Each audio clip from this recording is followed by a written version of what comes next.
कौन सा sex behaviour सही है, कौन सा सेक्स बिहेवियर गलत है, कौन सा सेक्स वर्तन हमें करना चाहिए, किस तरीके का सेक्स वर्तन हमें नहीं करना चाहिए। ये सवाल अक्सर लोगों के मन में रहता है।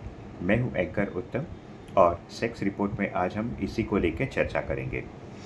पहले मैं आपको 3 उदाहरण देता हूं, उसमें से कुछ तो आपको बहुत ही शॉकिंग लगेंगे।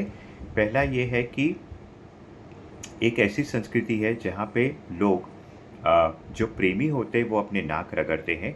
दूसरी एक संस्कृति वैसी है जहाँ पे जो दुल्हन होती है वो शादी की रात को कई मर्दों के साथ सहवास करती है।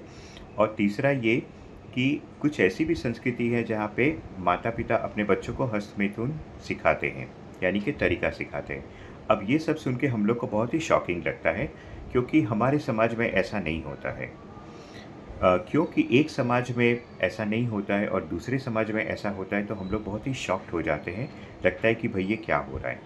लेकिन मैं आपको बताऊं कि ये 3 अलग-अलग समाज में और ये 3 अलग-अलग समाज में ये सारी चीज़ें बहुत ही नॉर्मल मानी जाती है।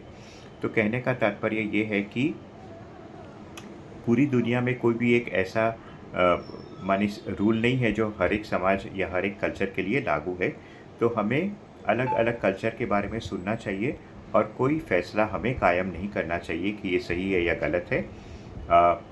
बस हमारे लिए वो सही है या गलत है, उसका ध्यान हमें बिल्कुल रखना चाहिए। ऐसे ही वीडियोज़ और ऐसी इन्फॉर्मेशन पाने के लिए चैनल को सब्सक्राइब करें।